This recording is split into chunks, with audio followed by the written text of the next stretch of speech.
Welcome to the Happy Wealthy Show. My name is Neo Falora, and today we have a recent friend, but a strong ally, James. And James is an incredible mindset guy. Now, there's a lot of people out there that talk about mindset, but I just want to tell you my first introduction to James was watching one of his videos and feeling the vibration of truth in my body. And as you guys know, I've said this on the podcast before, we know the truth when we feel it in our bodies. And he was talking about how as we get older, we live from the past. We're not living from the present anymore. And James is somebody at the ripe age of 20 espouses what I know to be true, that wisdom is not the number of years that you lived. It's evidenced by being able to process the emotions of your experience. And he's a deep dude who also has experienced a lot of mortality in his life at a very young age. And instead of allowing himself to be jaded by that, he went in. And let me just tell you, that is the secret. Also, to his credit, he has interviewed crazy, amazing names on his podcast. And it is enviable how he's attracted big marketing, big leadership guru names to his podcast. We're going to dive into his superpower, his thought process, but most importantly, what he's learned as he's gone in. James, welcome to the podcast. Neil, you are such an amazing speaker. So grateful to be here with you and so excited for this conversation. Before this, we chatted a little bit and we can go in rabbit holes and I'm excited to go down them. Yes, yes. So those rabbit holes, and let's jump into them. So, James, tell us a little bit about this mortality that you talk about, and what you went through, and then maybe what you started to realize as a result. What change did that make?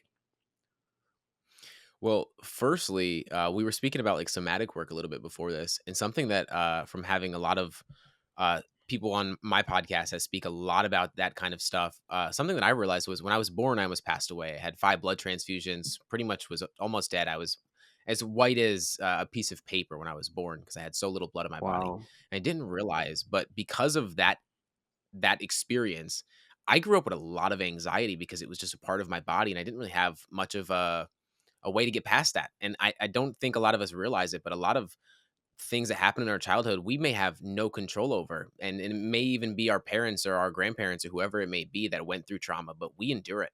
And so my father and my uncle both passed away at 37 years old. So I would think I was like 6 or 10 around that time when my uncle and father passed away. And so that was just another kind of felt like just life was like happening to me. It was a life happening to me moment. And then my grandfather passed away a few months before his retirement. And so when that happened, it was really an awakening for me because it was this realization of so many of us are trying to get to retirement. Well, I've seen like countless positions in my life where I see some of us don't even get there, and some of us may just almost get there and not even get to experience it. And so, why are we living for some perfect day in the future, as we were speaking about before this, when most of us don't even get there? And most of us will never get there, regardless if we get to retirement or whatever that may be, because we never really define what success or what happiness or what a good life looks to us. And so that's what I want to create for other people is like helping them get to that. What's that good life now? And it doesn't have to be in the future. Wow. So you guys are experiencing in the first few seconds of this podcast the elevated nature of James, and he's already bringing us up to elevation. And again, wisdom is able. You're able to tap into that wisdom no matter where you are in life. It's just a way of leaning in. So I'd like to jump down this. We are talking about rabbit holes, right? Because James is somebody I could talk to for hours, right? But they. But let's talk about the somatics a little bit. Like we know that like if we're born into trauma, if we're born under great duress, if we have those things that happen to us, they get stuck down in our body. You had Bruce Lipton, who is probably the preeminent expert about the Yeah. biology of belief. The belief is in the biology, as I say. How do you relate what you experienced to what you learned from Bruce? Man, I mean, funny enough, I listened to his audiobook, but I just got his physical book not too long ago. And I find that his work, it always reminds me back to this grounding knowing that so much of what we feel, what we experience comes down to our belief about what we're experiencing or what we believe is happening because of it. And I think so much of his work was just is a continuous reminder, and I say grounding experience because we get so caught up in what we think we know that we don't remember that we don't actually know. We don't actually know what is happening. We don't actually know, like a lot of the overthinking that happens in the world is because we feel we know something is going to happen in the future. And so a lot of his work and a lot of what I try to remind myself of is I really don't know. And holding on to the I don't know kind of perspective, and we kind of caught up about this when we first connected, is okay. And I think a lot of us have this negative connotation around I don't know. I don't know what I'm feeling. I don't know why this anxiety is popping up or whatever trauma we've experienced. But it's okay. And it's okay to not know. It's okay to not know where you're going. And I think a lot of that is what comes up for me. Yeah, that's so good. And we did talk about this, but it's good to revisit it here because I think this could be really helpful for our listeners as well. It's like, look, most of society is functioning on perception, and perception is faulty at Yeah. best, right? We should seek perspective, and perspective is only really found in relationship to other people, other ideas. I'm not a political person. I'm way outside that fray of all the dance that's going on out there right now. But I can tell you, and one thing I really want to highlight, if you allow yourself to learn from James right now, is it said something really poignant, right? About the fact that we should come into life with some amount of uncertainty. And in fact, you can only bridge perspectives and perceptions from the place of, you know what, this is what I have experienced in my life, but I know that I don't know it all.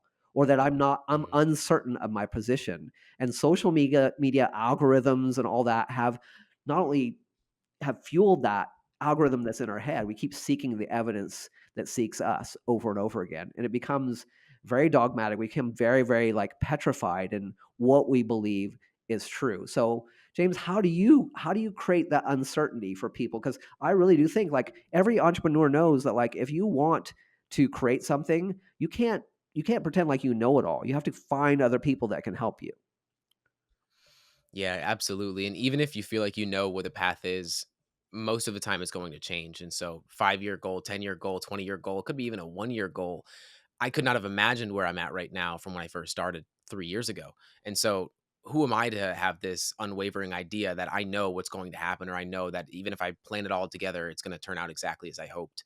I think one part of that is coaching because, of course, if it's really hard to see the picture while you're in the frame. It's really hard to see the problem while you're so close to it. It's really hard to go through things when you are so consumed by them. Like we are jaded by the illusion of what we think is happening when we're not really sure on how much of our perception is clouding that.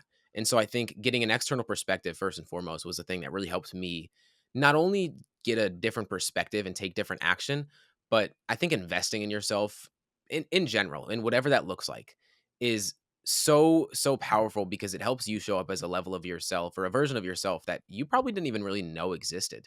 And that could be in any area of your life, whether that's fitness, business, mindset, whatever it may be. I've hired coaches in all three.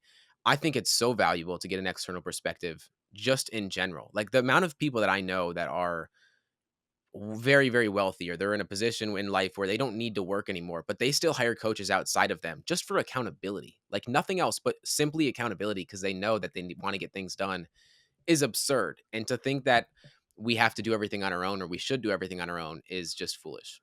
Wow, you said we're jaded by the illusion of what we think is happening to us. Wow, that was a moment. I hope you guys rewind that and listen to that because it is really about then understanding that life isn't happening to me, it's happening for me and through me. But the thing that I think Hmm. is really landmark, I think the reason I really reached out to you to begin with is to really be an outlier, you have to first be an outsider. So, dude, let's just call a spade a spade. You're 20 years old. Yeah. You've already been doing this for 3 years, which is fire, right? Which is amazing, right? More than probably most kids your age. Honestly, to be honest, tough love moment, probably more than most adults are doing, right? Being consistent about something like this, about a dream.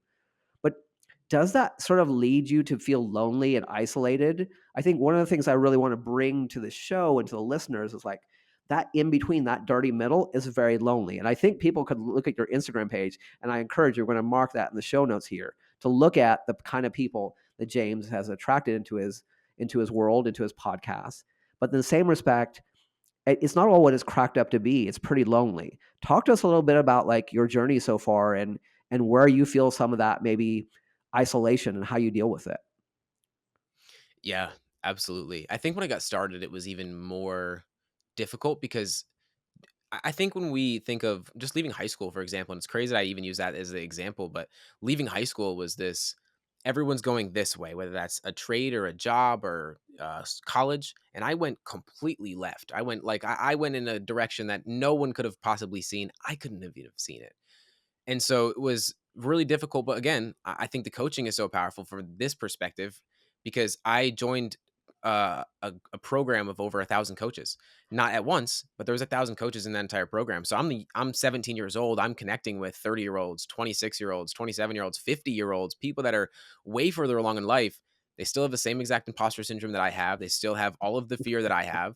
And so as much as it was isolating from the people that I knew, it allowed me to step into a community of people that I was so grateful to be a part of. And that opened my mind up to all the entrepreneurs and people I get to speak to now. And whether that's through the podcast or outside of the podcast, I am so much more selective of the people that I surround myself with because I know of how impactful it is to me and my future and what I want what I want that to look like.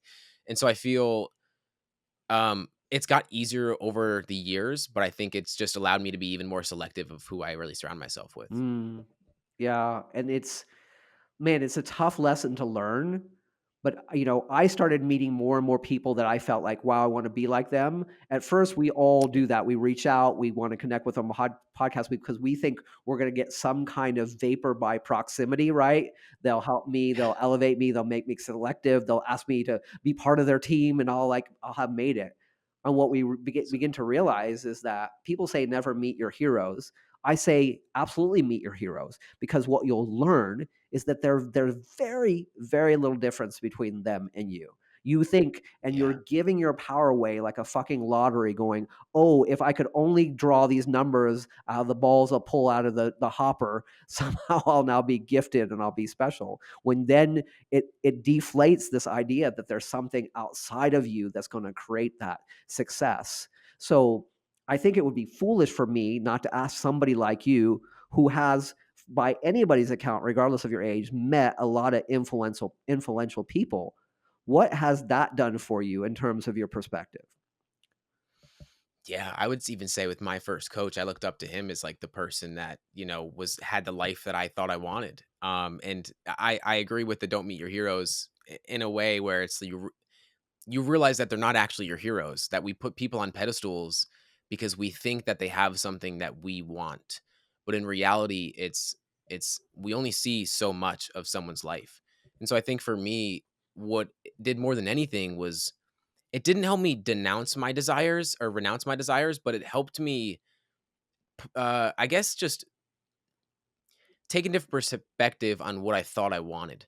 And it's not to let go of what I still set for myself goals wise or whatever that may be, but I think it's really helped me take a good look at like we kind of spoke about before is like what is a good life for me, because more doesn't always mean that. There's a lot of people that have a lot of Instagram followers, they have a lot of podcast downloads, they have a lot of money in the bank, but they're some of the least happy people I've met. Like the amount of people that I've had on my podcast personally that work with CEOs, billionaires. I had someone on recently that works with, she's an executive coach for multiple billionaires in the world. And she even said it herself that every single one of them is driven by fear. Every single one of them is Oh driven my by goodness. insecurity. And and they're never going to get anywhere, right? They're like there's no amount of money that you can get to. And so more than anything, it really in a weird way it helped me want like almost have less goals in a way and just be Oh, more present in where I am and kind of go back to where I started. Because when you get down this journey, like you said, it's very isolating. You want to achieve and then you get caught up in this thought process of I'm supposed to want more. But what if that wasn't actually true? Like what if you didn't have to want that and you get to choose what you want? You get to choose your desires, but a lot of us are just driven blindly by what we think we want or what we think we're supposed to want more so. And I think it just helped me realize that I don't want a lot of those things that I thought I did. man, it's a sign of a great guest and a great podcast chemistry. I always take that sign when I physically walk away with more than I came with, and that is this moment in this podcast right here. And I really want you guys to listen to that nugget. And for some of you, again, tough love moment, that's just going to bounce right off of you, because you're like, what the fuck do you mean that I shouldn't want more? That's not what we're saying here. What we're really saying here is that, so many people think that the opposite of abundance is scarcity, right? Like if you're scarce, the opposite of that is actually abundance. But that's not it. The opposite of scarcity is safety. Our number one need on this earth, besides love, is to feel safe. And one Yeah. thing that why I believe just in this moment I have goosebumps like literally on my arms. I feel like one of the things that why our friend here is so wise is because he experienced significant scarcity in his life, father and deaths like that early, his own death over and over. That's a lot of scarcity for a young age. But it can do two things for you. It can put you into fight or flight, or you can realize something deeper in that moment. The other thing that's operating here is where does your worth come from, right? And for so many people, and I have those clients too. I have the clients that have had, by anybody's means, a tremendous amount of money. And you're right, they do operate in fear of scarcity. 12,000 millionaire CEOs were interviewed. 95% felt uncertain or unsure about their financial future. And I'll just tell you why. It's because they haven't let they adopted the adult 1.0 operating system, which fundamentally says, James, shit happens and you die. And there's no amount of money that can help you get out of that conversation. You have to absolutely do the work. You absolutely have to do the work. So so James, like, so if somebody doesn't know you, like you also do coaching as well, right? You do coaching as well, and you've taken a course for coaching and so forth. Um, what do you feel like is your superpower in terms of the people that you coach or what you bring to the table? I will say that what I was told by a lot of coaches that I worked with early on was that I'm very good at creating a space.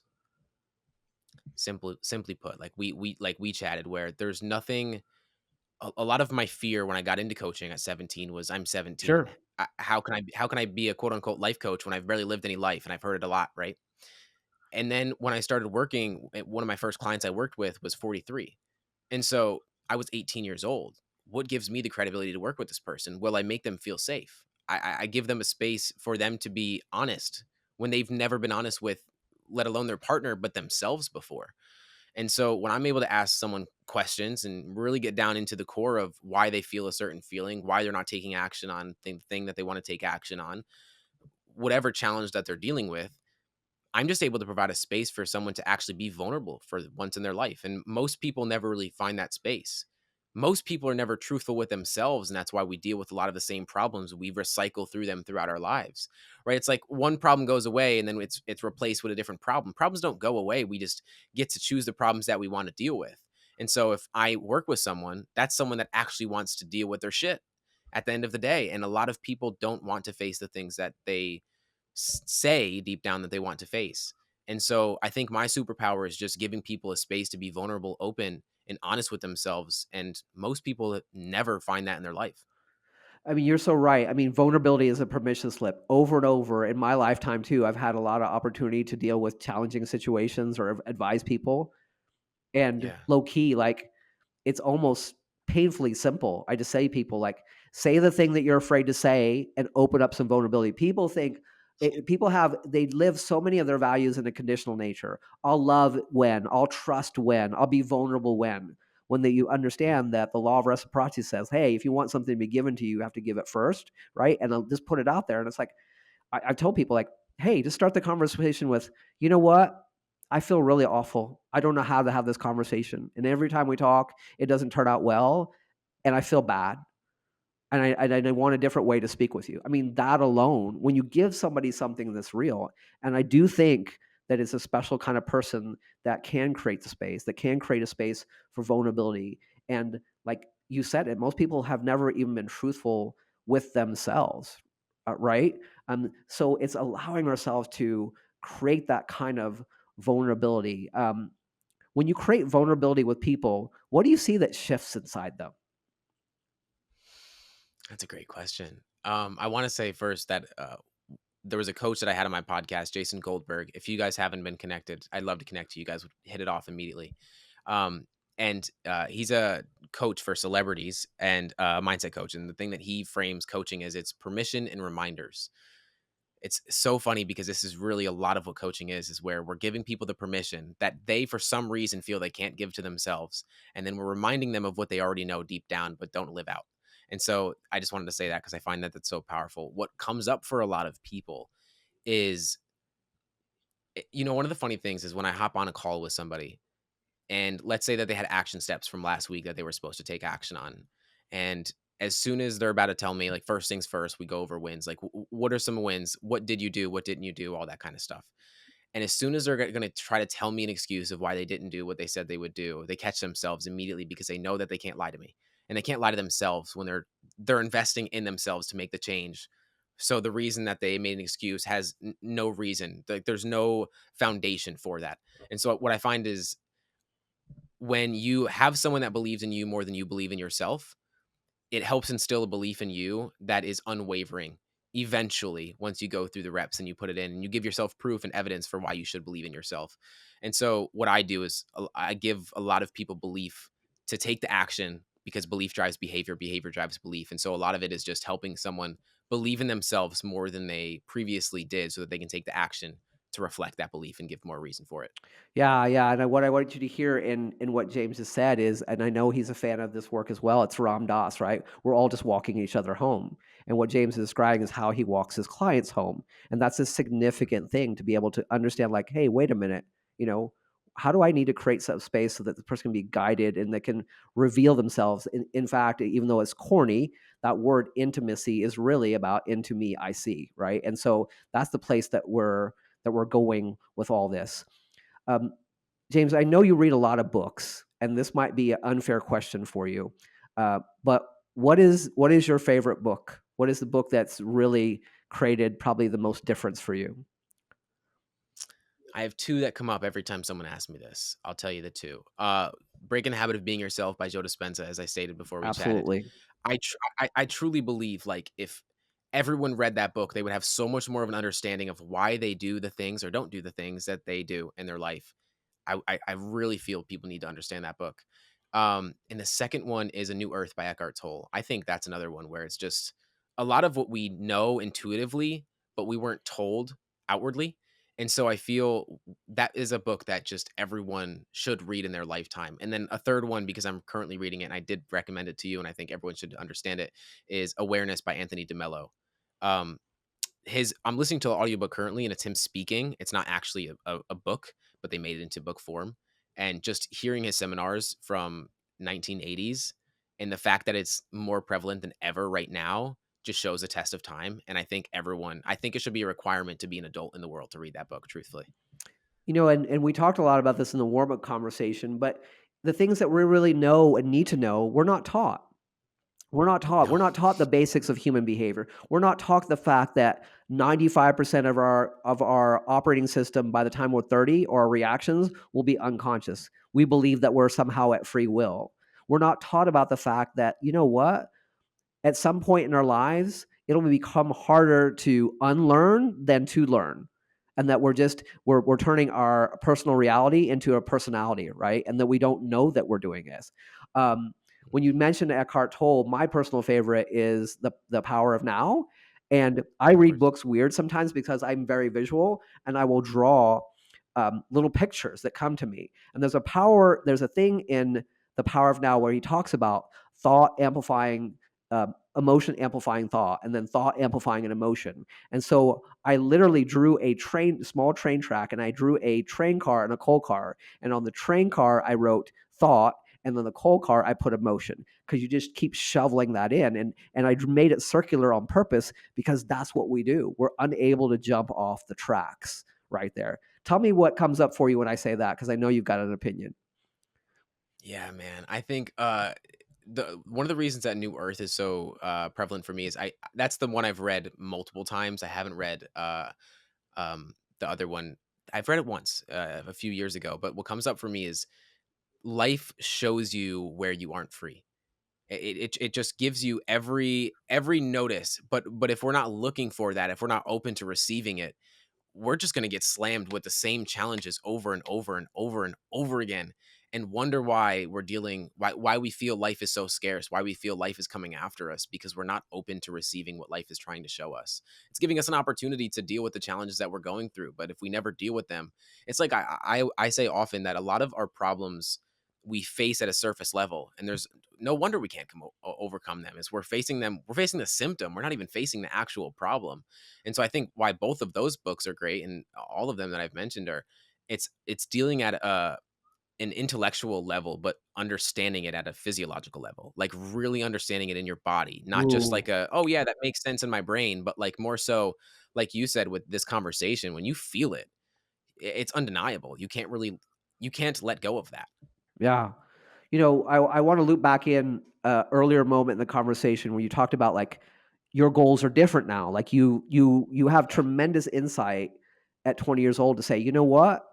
Most of these things don't make a difference. And maybe it's not so important. Maybe my self-worth is poured at birth and can't is unbreakable.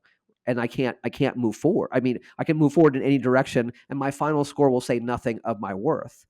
But I do think that like you, I'm in a mastermind with some people who have great followings. And what I learned from that was that a influencer does not make an affluencer.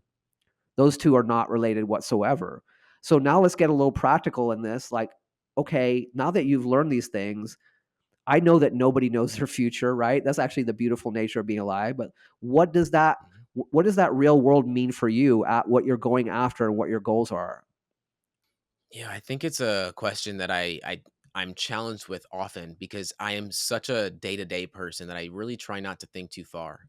I really try not to think too far because again, like it's the I don't know mentality is something that I've lived by for so long because if I attach this idea of what I hope to happen, it's like there's a difference between desires and preferences.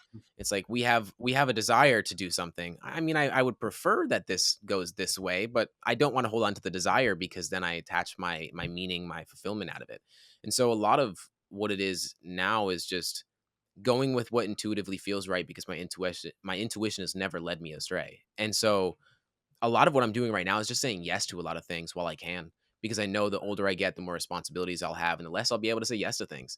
And I know for a lot of people, they say yes to something and they stick in it for so long with this sunken cost fallacy of this is what I'm good at, so I should stick to it.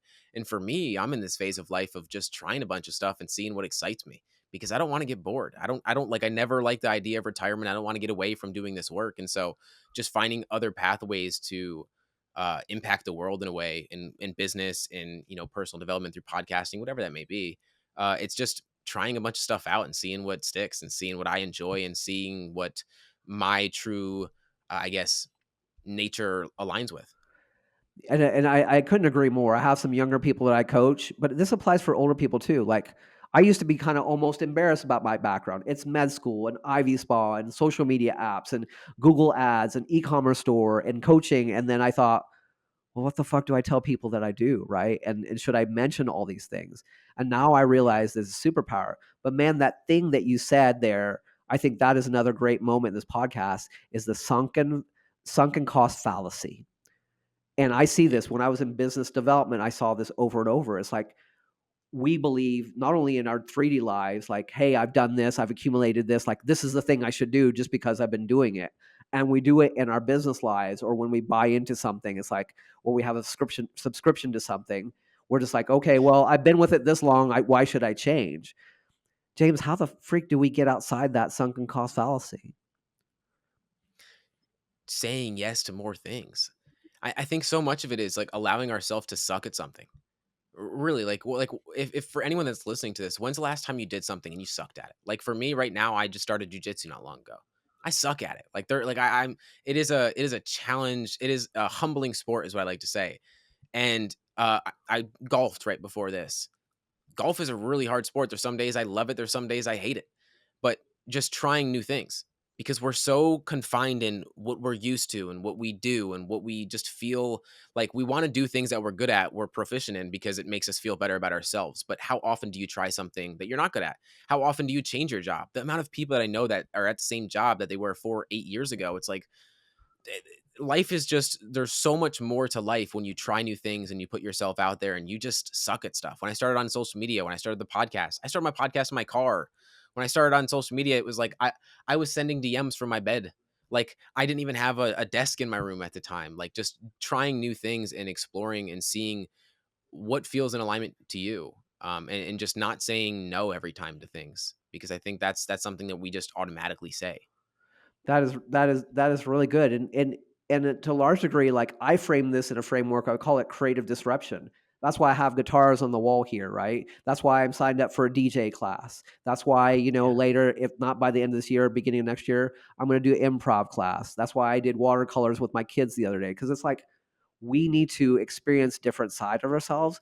But like I've gone to an EDM party and I put in beard earrings and I put on fake tat sleeves. Like I want to go to Burning Man. Why not? Because one of the things that we love as kids and we forget so much is like my kids until recently, they're 9 now, my twins, the thing they love more than anything else is dress up. Dude, Mhm. like the best time at Target was the day after Halloween because my partner and I, we just go buy a bunch of costumes that were cheap and we put them in a box. And that's what they love to do. People love dress up. It's like even like if you wear t-shirts every day, find some place where you can go wear a suit, right? But finding ways to creatively disrupt your patterns, again, big reference to Joey D, as I call him, his rapper name, Joe Dispenza, right? Is that break the habit of being you. Yeah. Yeah, I think we need to find more ways to just invite play into our lives and do more of that. Like Gay Hendricks speaks so much about it, but we need to just allow ourselves to be more sincere about things and not so serious. We get so serious about being proficient in things automatically that the first part is getting over the hump of getting started in something. The second hump is actually allowing yourself to suck at it and continue doing it. Most people are just don't consistently you have to be consistently terrible to be eventually okay at something. And a lot of people just aren't willing to drop their ego, to drop their pride and allow themselves to just do things that they've never done before and try out new things, whether that's a job or a hobby. I think social media has even made that worse for us because everything is a highlight 100%. reel, right? Everything is perfect vacation, perfect smile, perfect body. So our ability to lean into failure, no matter how much the narrative is, I just call bullshit in our society. We are not really a society that embraces failure. If you see somebody who does a Facebook post about how they're struggling, what I really don't like, and you talked about this because this is your superpower about creating space, everybody is there vomiting a link, a book, what they can do, as opposed to saying, you know what? Me too. You know what? Hmm. I feel you. You know what? I'm glad you said something. I needed to hear that as well.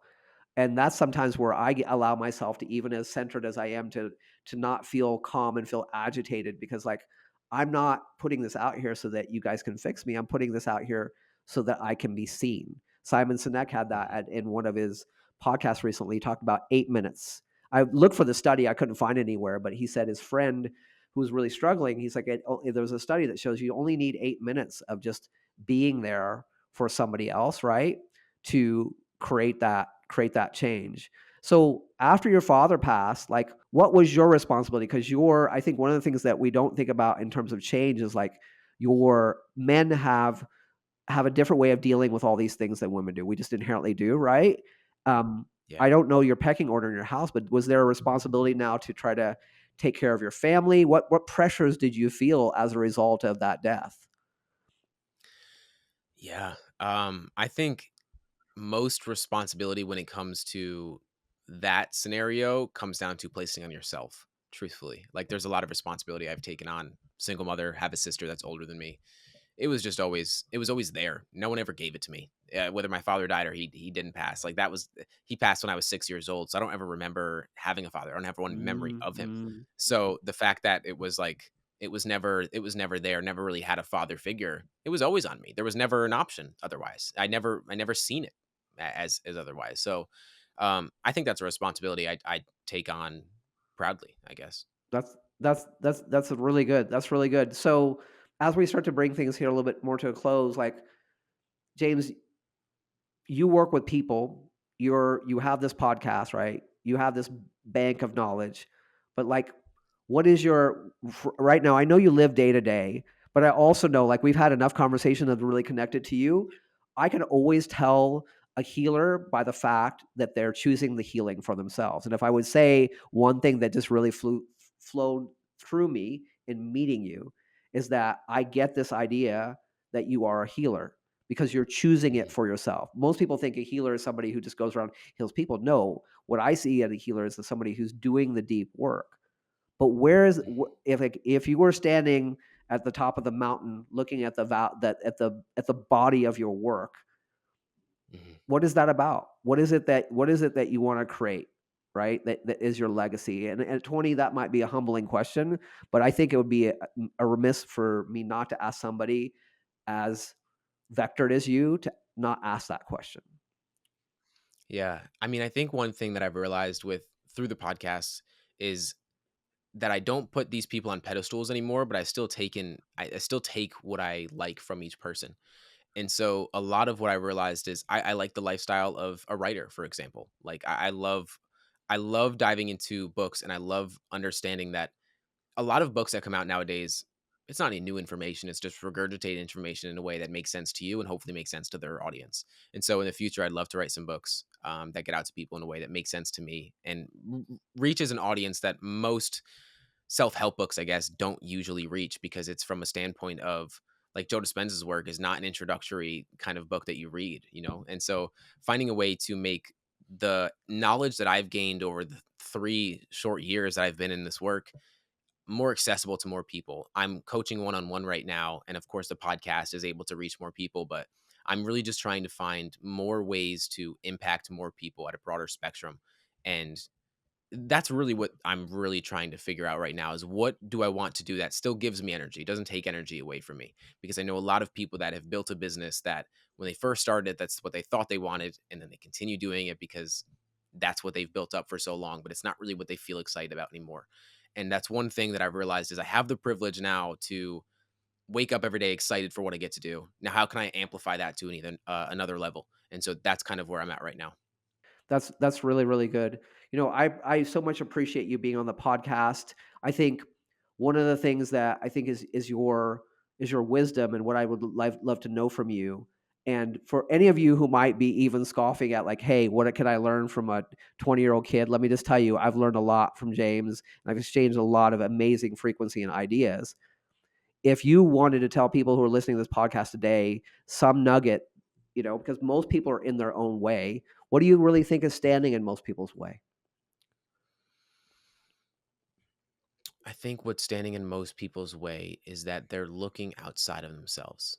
So as we spoke about this a little bit earlier, what gets in people's way is they're always looking for what is happening and not why it's happening. And so if we look to the core of, say they say they have a goal but they're not taking action towards it. Well, you say that you have an external goal that is achieve $1 million a year, but you have an internal goal that says, well, I don't really want to do that.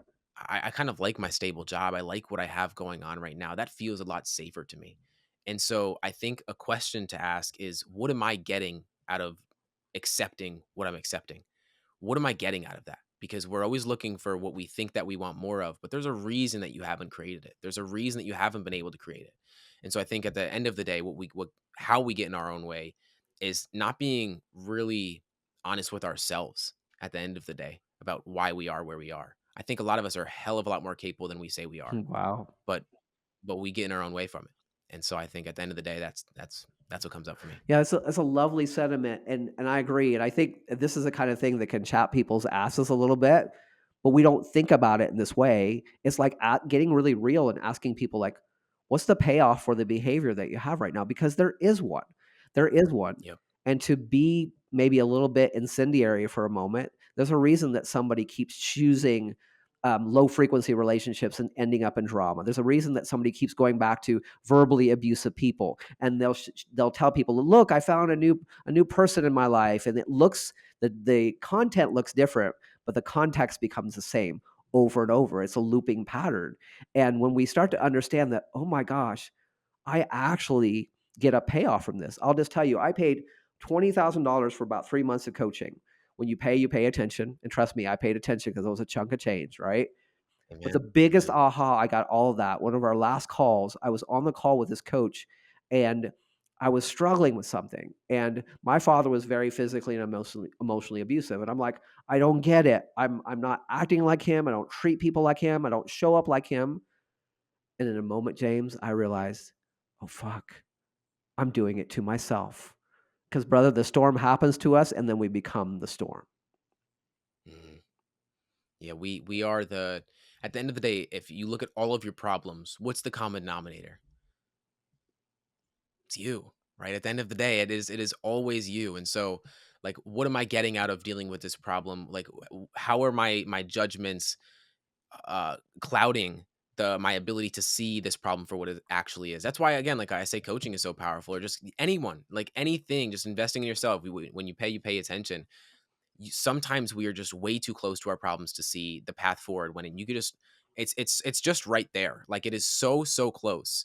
But again, we get in our own way from it, Yeah. and I think that's the core of it. Well said, my friend. Well, thank you so much. Before we let people know like how to find you, I always ask people a question at the end. What question or two? I'll ask you just one. I hope you don't mind. We'll take a little, but since you haven't, lived as much life, right? Sometimes I say, what would you do stand in front of your 17-year-old self, right? But what would you want? What would you want your father to know right now? If you could say something to him, what would you say to him?